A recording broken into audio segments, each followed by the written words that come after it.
JB, comment ça va? Eh ben ça va, je suis heureux. Je suis heureux parce que Pogacar n'a pas gagné. Donc salut tous les haters là dans les commentaires des vidéos, on vous voit. Ne vous inquiétez pas, on sera là encore aujourd'hui pour être heureux que Pogacar ne gagne pas. Deuxièmement parce qu'en plus pour la première fois du tour et j'espère pas la dernière, j'ai gagné des sous. Et alors ça, ça c'est rare. Pour l'instant, je faisais que perdre. C'était pas top. Et toi, ça va, t'as kiffé l'étape? Ouais, en vrai, j'ai bien aimé. Une victoire de l'échappée, c'était sympa. Même le fait de voir Johansen partir dans l'échappée alors qu'il est placé au classement général, j'ai trouvé ça intéressant. Ok, on aurait pu espérer un peu plus de bagarres, mais s'il y avait eu plus de bagarres, j'ai envie de te dire, il n'y aurait pas eu de victoire de l'échappée, donc on peut pas tout avoir. C'est ça le Non, non, problème, ouais.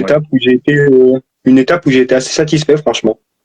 Moi, j'ai un petit problème au-delà du fait que, UAE contrôle toute la journée. On va revenir sur les déclats de Romain Bardet notamment. Mais il contrôle toute la journée, garde l'échappée à 4 minutes, ce qui empêche du coup d'avoir une vraie bataille dans l'échappée. Arensman est obligé de s'isoler tout seul et du coup, ok, c'était le plus fort, mais du coup, ça donne une sensation de Pogacar voulait bien qu'il gagne. Parce que quand tu vois le sprint que fait Pogacar qui passe aucun relais à Vingegaard, etc., il pouvait facilement aller la chercher. Le faux rythme de Narvaez et de Adam Yates fait bien rire parce que quand Félix Gall arrive à mettre 20 secondes en 10 secondes, c'est que c'est que ça roule pas dans le peloton. Hein. Ben Illy qui finit, qui est avec les meilleurs, même Terrada qui est avec les meilleurs pendant super longtemps, c'est que ça roule pas. Donc voilà. Alors que s'ils avaient laissé 10 minutes à l'échappée et qu'Arensman avait gagné pareil, mais juste devant des mecs de l'échappée, la victoire aurait eu beaucoup plus de gueule pour Arensman, je trouve. Je sais pas si tu vois Ouais, ce je que je sais veux dire. pas, je vois ce que tu veux dire, un peu après compliqué de savoir. Je pense que dans sa tête, il y a aussi un peu un esprit j'ai résisté à Pogacar, un peu une espèce de fierté. Ouais, Après, peut-être. il était vraiment, vraiment, vraiment fort, hein. Ouais, Non, Arensman mais était franchement, fort. Hein. Ouais, l'étape était intéressante. Elle a été marquée donc déjà par beaucoup de choses. Donc pour ceux qui auraient pas pu suivre l'étape, si vous l'avez pas encore vu, on peut rappeler qu'il y a eu l'abandon de Evenepoel qui avait l'air de pas se sentir bien dès le début ouais, du c'était la cata. Tourmalet, mais Hein. on n'a pas eu que l'abandon de Evenepoel, puisque s'il a eu l'abandon de Steph Kras, où Total Energy a communiqué qu'il était malade, et Il y aussi a eu l'abandon de Skelmos. Mathias Kelmose, Ouais. qui fait une grosse chute, à peu près la même chute qu'à Paris-Nice, un terre-plein au milieu de la route. On aurait dit la même chute, mais donc qui est obligé d'abandonner. Et il me semble aussi Ouais. l'abandon de Brian Cocker, pas pour les grimpeurs. Ouais, Beaucoup après, d'abandons. Skelmos qui faisait pas un grand tour, c'est un peu le point d'orgue, cette chute, c'est dommage. Moi, j'en attendais beaucoup de lui, et au final, il aura été décevant, et là, il tombe.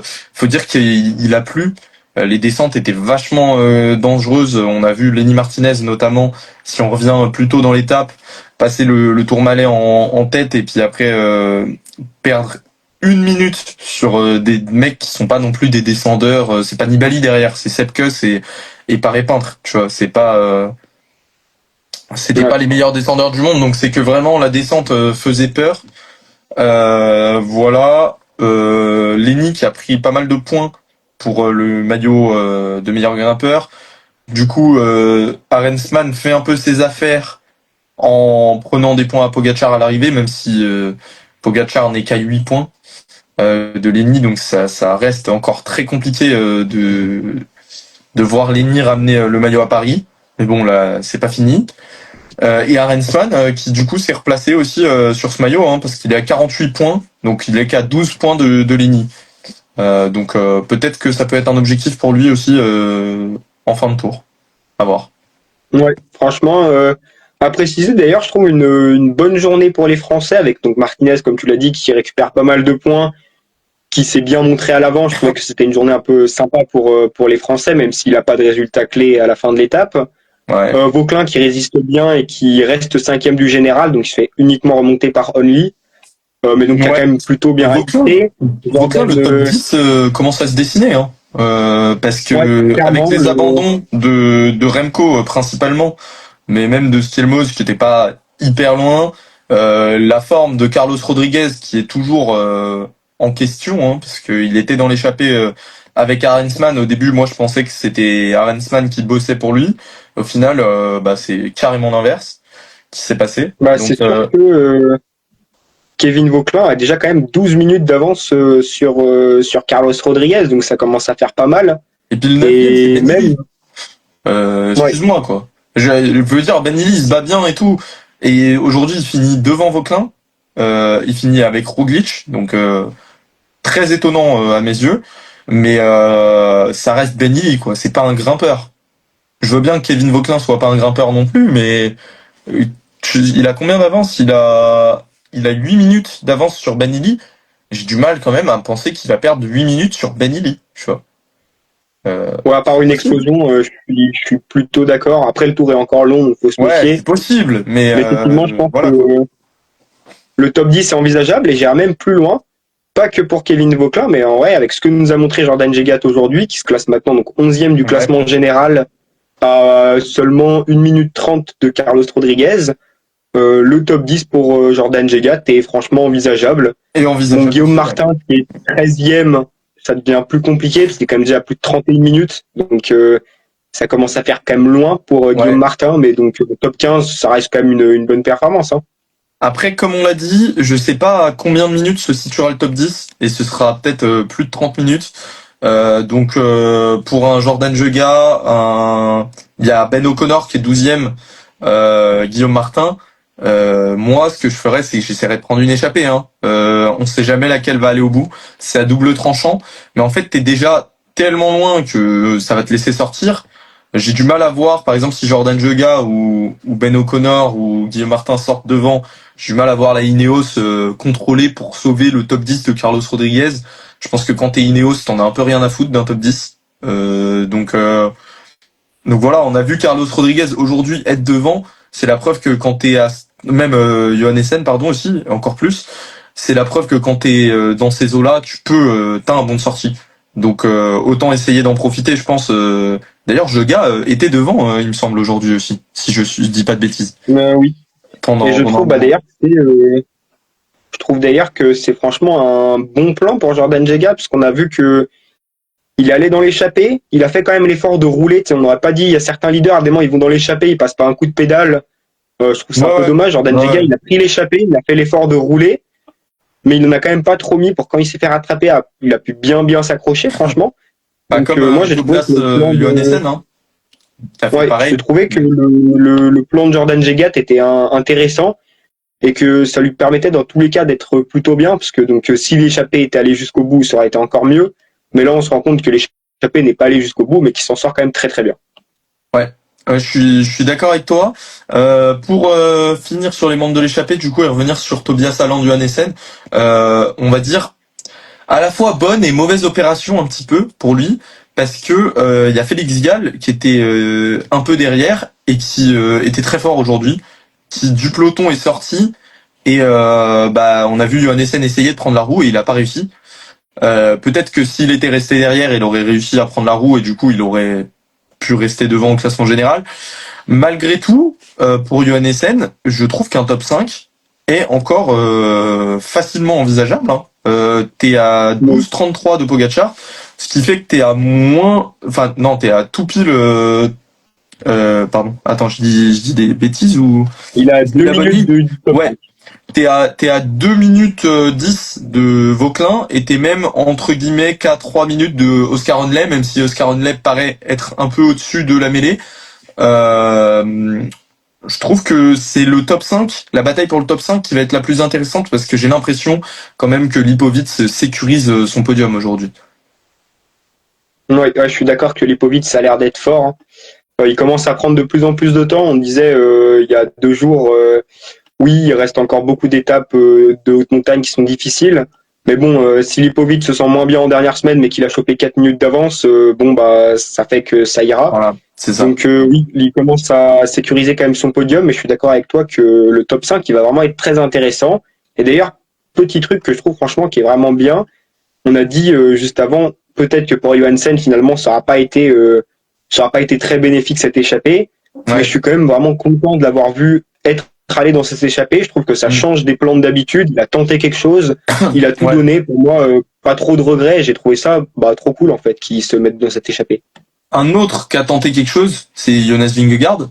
Euh, Assez Ouais. content, moi, perso, de le voir tenter, même si Pogacar est beaucoup trop fort, encore une fois. Hein. Enfin voilà, moi, alors je t'explique, parce que souvent dans les commentaires, on a vu que les gens pensent qu'on est complètement anti Pogacar au point de souhaiter ses chutes et autres.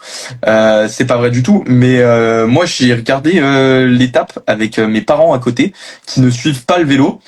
Et alors pour expliquer un peu, tu vois que par exemple Tim Arensman, ça allait être compliqué. Ou par exemple on m'a demandé où est Van Der Poel. Donc j'explique à mon père que c'est un peu comme me demander combien de buts a mis un défenseur central, tu vois, dans un match. C'est pour faire une comparaison que tu peux comprendre. Et après il me demande mais pourquoi Pogacar il joue toutes les positions. Il est fort quand c'est plat, il est fort quand ça monte, il est fort sur les chronos, j'avais pas de réponse, tu vois, genre tu sais, après les gens nous disent oui machin, mais alors là, j'étais avec des gens qui suivent pas le vélo et c'était impossible de profiter de l'étape quoi, parce que toutes les questions sont sur comment ça se fait qu'il est autant plus fort, comment ça se fait qu'il a même pas l'air de souffrir dans la route Vingegaard, comment en 5 mètres il met 10 mètres. Donc voilà. Donc pensez que c'est pas que nous, c'est aussi tous les gens qu'on voit autour qui voilà qui ont du mal à comprendre les performances. Bref, passer ce petit point. Est-ce qu'on a autre chose Ouais, Roglic que j'ai trouvé un peu décevant aujourd'hui pour le coup par rapport à ce Ouais, qu'il a montré hier. je suis un peu d'accord. Je trouve quand même qu'on commence à sentir un peu à l'image des dernières épreuves que Roglic, il est mieux qu'en première semaine, mais qu'il est quand même pas encore au top. Hier, il a été bon, mais on sent que je trouve que quand l'étape elle commence à devenir longue, le dernier col devient un peu difficile. Et donc en tant que moi, que fan de Roglic, franchement, j'ai quand même, comme tu l'as dit, franchement, le top 5, il est de toute façon à l'entrée du top 5, puisqu'il est seulement à 13 secondes de Vauclin. Ouais. Et même, franchement, avec son expérience et le fait qu'il a l'air d'être de mieux en mieux, je me dis que moi, je m'attends à ce que la Bora fasse 3 et 4 du tour, honnêtement. Je pense qu'avec Lipovic qui Normalement, paraît un peu plus honnêtement, fort, la Bora doit faire 3 et 4 du tour. Si ouais, s'ils font pas n'importe quoi. Après, à voir, je trouve que Lipovic encore aujourd'hui est pas si loin de Vingegaard. On avait dit hier sur le non, ça chrono, va. enfin sur le chrono que au final Vingegaard avait tapé du poing sur la table et que il avait rappelé que c'était lui le numéro 2. Je pense que c'est pas possible pour Lipovic de jouer la deuxième place parce qu'il a déjà 3 minutes de retard, même quasiment 4 de retard sur Vingegaard. Mais je pense qu'il y a une ou deux étapes où peut-être il peut essayer de le bouger, à voir. Surtout si Vingegaard continue d'essayer de bouger Pogacar, ce que j'espère du plus profond de mon cœur, parce que j'arrive pas à me dire qu'un mec peut ne pas avoir de jour sans depuis le début de l'année dernière, quoi. Il y a forcément un moment où ça va tomber. Ce serait cool que ça tombe sur ce tour, parce que même s'il a un jour sans, je le vois pas perdre 4 minutes, mais un jour où Pogacar perde 1 ou 2 minutes, ce serait cool, tu vois. J'ai du mal à C'est le, bien que à le- tu vas prendre la haine dans les commentaires, là. Mais oui, mais parce que les gens, ils préfèrent quand il y a un mec qui écrase tout de A à Z. On rappelle que Pogacar, quand même, aujourd'hui, il est grand seigneur et il laisse la victoire devant.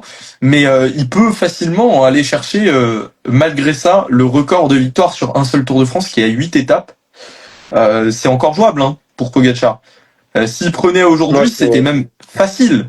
Tu vois, genre ça commence à voilà. Et on peut revenir du coup pour finir sur cette étape sur les déclats de Bardet pour montrer que c'est pas nous, hein, parce que Romain Bardet, il a quand même dit, c'est assez impressionnant parce qu'il y a des leaders dans l'échappée devant, des mecs forts du général qui roulent, et derrière c'est Nils Politt. Et c'est quoi le terme qu'il a employé? C'est pas étonnant, c'est un truc comme ça qu'il a dit. Attends, je vais chercher. Je sais pas si tu l'as en tête. Non, je l'ai pas en tête Ah directement. zut. Bon, je retrouve pas. Je vous la mettrai en commentaire épinglé sur YouTube. Mais oui, c'est un truc style étonnant, quelque chose comme ça. Et je suis assez d'accord avec lui. Nils Politt, il y a 3 ans, il passait pas un pont d'autoroute. Et là, depuis qu'il est chez UAE, c'est un mec, il passe l'école comme Enfin voilà, et quand il est lâché, il fait des bisous à la caméra en mode salut. Tu vois, genre j'ai limite l'impression qu'il peut continuer, tu vois, genre c'est impressionnant. Bon bref. Mais en tout cas, pour finir sur cette étape, enfin après cette étape, moi, un truc qui me chauffe pas mal, c'est l'étape de demain. Je sais pas ce que t'en penses, parce que c'est une étape, je trouve, qui bah vraiment quand même peut être très très ouverte au niveau des échappées, en étant dure, hein, mais sans l'être trop non plus. Donc, tu vois, je me demande, est-ce que Van Der Poel et Van Aert ils peuvent faire quelque chose, parce que c'est quand même dur, mais ça l'est pas trop. Il y a tous les Les profils. favoris du général, est-ce qu'ils vont essayer d'aller dedans? Je sais pas non plus. Tu vois, ça, je pense que ça va être une étape qui va pouvoir être très intéressante. Pour moi, il y a tous les profils qui peuvent aller dedans. Les mecs du général, je pense pas, à part si tu commences à être sur des mecs qui sont à 12-13e du général, comme on a dit, Jordan Jega, peut-être qu'il peut essayer de la prendre pour voir ce que ça donne, si on le laisse partir ou pas. Mais je pense que c'est plus risqué d'emmerder l'échappée pour rien avec une équipe qui se met à protéger un top 10 que autre chose, tu vois. À part si, je sais pas, par exemple, les mecs comme Arensman qui sont 16e mais qui a 40 minutes, lui, il peut aller devant, tu vois. Mais je suis pas sûr que ce Ouais. soit hyper utile à voir, hein, peut-être que qu'il la joue. Je pense que de toute façon, que ce soit UAE, Visma, etc., demain, ce sera encore une journée où on laisse quelqu'un aller devant, jouer sa carte. Par exemple, un Jonathan Narvaez, peut-être que demain, on lui dit, bah, écoute, va jouer ta carte devant, tu vois. Et C'est, franchement, moi, je croirais vite à sa victoire. Tu as vu comment il est en forme depuis ce début du ouais, tour, hein. vraiment, je mise sur Narvaez lui pourrait en début d'étape. vraiment gagner. Donnez-moi la cote. Après, je pense qu'il faudra quand même une bonne pointe de vitesse. J'ai du mal à penser que demain, quelqu'un arrive seul. Je sais pas toi, Bah, si tu vois. ouais, j'ai un peu du mal à y croire. Surtout quand même que la dernière montée, elle quand même reste assez loin de l'arrivée. S'il est pas trop fatigué, j'ai envie de dire pourquoi pas Van Der Poel, s'il a pu se Ouais, reposer un ça peu. descend beaucoup aussi. L'étape est un peu difficile, mais je pense que puisque la dernière bosse est quand même assez loin de l'arrivée, je pense que franchement, il pourrait tenir, hein. À mon Ouais, avis, moi je pense qu'il a quelque chose à tenter. je pense que de toute façon, il sera devant. Il y a un mec de la Alpecin que j'aimerais bien voir devant pour voir ce qu'il donne. C'est le petit jeune là, comment il s'appelle Verstringer, ah, ouais, Vertringe, voilà. C'est il sa fait déjà première. bon aujourd'hui là. Oui, mais j'aimerais bien le. Ça veut pas dire que tu peux pas y retourner. Non, Euh, ça va, ça va. et surtout, ça fait plusieurs fois que je le vois bien s'accrocher parmi le groupe des favoris longtemps, alors que c'est pas forcément quelqu'un que je voyais dans ce profil-là, parce que c'est plus un mec de cyclocross à la base, et il me semble que c'est sa première saison pro. Euh, donc, Oui, euh, je crois. donc voilà. Alors certes, il fait sa première saison pro un peu âgé. Il me semble qu'il a déjà 22 ans. Il a peut-être même passé son anniversaire depuis. Mais du coup, j'aimerais bien voir ce qu'il fait devant. Et en général, quand tu viens du cyclocross, t'as une plutôt bonne pointe de vitesse, donc à voir. Mais je pense que si Van Der Poel y va, ce sera lui le leader de son équipe devant, hein, peu importe. Mais s'il y va, Van Der Poel, je lui conseillerais d'emmener un équipier, parce que comme d'habitude, quand Van Der Poel est devant, c'est pareil pour Van Aert. Ils ont une pancarte assez grosse, même sur une étape dure comme ça. Je pense que les gens vont leur demander de faire des efforts et que voilà, faut pas qu'ils en fassent trop, sinon ils passeront pas Ouais. l'école. Est-ce que les grimpeurs peuvent s'illustrer? Parce que c'est quand même assez dur. Donc en fait, si tu t'isoles, peut-être que tu peux y aller tout droit tout seul, hein, parce que ça descend beaucoup. Donc si t'es tout seul et que derrière c'est un groupe de 3-4, on sait qu'en général ça a du mal à relayer ensemble, donc pourquoi pas. Par exemple, un Thymen Arensman, même Et s'il a fait beaucoup d'efforts aujourd'hui, peut-être qu'il peut la retenter demain, surtout qu'il roule assez bien. Euh, moi, les deux personnes que j'ai en tête, alors surtout une, parce que est-ce qu'on laissera un bon de sortie à Ben Illy, pas sûr, hein. Mais ah Ben non, Illy et Quinn Simons, non. on a beaucoup vu. Non, mais Ben Illy, pour moi, il Quinn peut pas Simons, être ça peut devant. y aller. Ouais, Non, Quinn mais Quinn Simons, Simons, ça Quinn peut. Simons, ça peut y aller. Je vois bien un Mauro Schmidt retenter aussi, puisqu'il a été dans toutes les échappées Ouais. quasiment qui ont été au bout. Donc voilà, pareil, les mecs qui sont devant tous les jours, Storer par exemple sera devant, tu vois. J'ai pas de doute là-dessus. Après, s'il est assez fort, Storer, pour aller la gagner, à chaque fois, il y a quelqu'un qui est plus fort que lui, tu vois. Donc je commence à avoir Ouais. un doute sur sa capacité de la gagner. J'aimerais bien voir Sergio Higuita aller devant, comme on en parle à chaque fois. Il fait encore top 20 de l'étape aujourd'hui. Si je dis Ce pas de matin, il bêtises. était dans l'échappée, mais il n'y est pas resté très longtemps, étonnamment. J'étais un peu déçu de voir ça, mais bon. Donc voilà, mais demain c'est moins dur, hein. Donc Oui, je pense qu'il y a des chances qu'on revoie une échappée à quasiment 50, que tout le monde voudra la prendre demain, parce que aucun sprinter ouais. va se dire qu'il va la jouer et aucun grimpeur du général va, enfin, de toute façon, plus personne va rien se dire par rapport à Pogacar, tu vois. C'est que, est-ce que Pogacar la veut demain ou pas? Et je pense que demain, Pogacar ne va pas se faire chier à contrôler. Après, le problème, c'est que Nils Pollitt, même quand il contrôle pas, en fait, il roule tellement vite, cette locomotive humaine, que l'échappée arrive pas à prendre de temps, alors que le mec, il est en claquette chaussettes dans le peloton. Mais je pense que, ouais, demain, ça doit aller au bout. Et voilà, il y a énormément de gens, les Madouas par exemple, qu'on voit se battre dans le peloton pour aider Guillaume Martin le plus longtemps possible. Bah, je préférerais le voir devant Romain Grégoire. On en parle depuis le début du tour. Il serait peut-être temps d'aller dans une échappée et de d'essayer au moins de concrétiser une fois, tu vois, parce que à Ouais. part ces sprints depuis le groupe des favoris en début de tour, bah on l'a pas vu beaucoup, Romain Grégoire, hein. C'est un peu Même à dommage. Valentin Madouas. Ouais, Mados, j'en ai parlé juste avant. Ah oui, ouais, Ouais. Et voilà. Et aujourd'hui, il y a Terrada qui a fait une très très grosse impression pour la Astana. ouais. Pareil, pas très utile d'être super fort dans le groupe des favoris quand t'es à 1h30. Tu vois. Pourquoi il s'accroche aujourd'hui? S'il est fort, fallait être devant. Tu vois. Je comprends pas l'intérêt aujourd'hui de. Non, mais ouais, je suis d'accord. J'ai essayé, j'ai cherché. Au début, je pensais que c'était Higuita. Du coup, je me suis dit, Bah, moi aussi. voilà, et au bout d'un moment, je me suis dit, mais il est beaucoup trop grand pour être Higuita, le mec. Et je regarde et je vois 171. J'ai fait putain, c'était Rada. Tu vois, genre, moi, Et je connais les dossards d'Astana, ça montre quand même un petit problème mental de ma part, mais. j'étais d'ailleurs en train de chercher à quel point Guita est en train de remonter dans le classement général. Et pour quand même dire à quel point c'est fort, Higuita, il était 56e du classement général lors de la 9e, le soir de la 9e étape, à genre 31 minutes, donc ce qui était quand même vraiment loin. Et là, fin de la 14e étape, Higuita se retrouve 20e du général, a donc remonté 36 places, et se 21, retrouve 21. donc à Bon, oui, ça change pas 21. grand-chose. Ça change pas grand-chose. Mais oui. Mais donc ça veut dire quand même il a remonté 35 places pour se retrouver à 51 minutes, donc il a perdu 20 minutes. Et Bon, ça fait quand je même pense beaucoup, que mais c'est déjà, je trouve pas qu'il fait une... fini s'il prend par exemple l'échappée de demain et que ça va au bout avec ne serait-ce que 5-6 minutes d'avance, bah il va repasser quelques places et derrière devant lui il y a énormément d'équipiers et de mecs qui sont vraiment en méforme, que ce soit Enric Mas, Christian Rodriguez et équipier de Vauclin,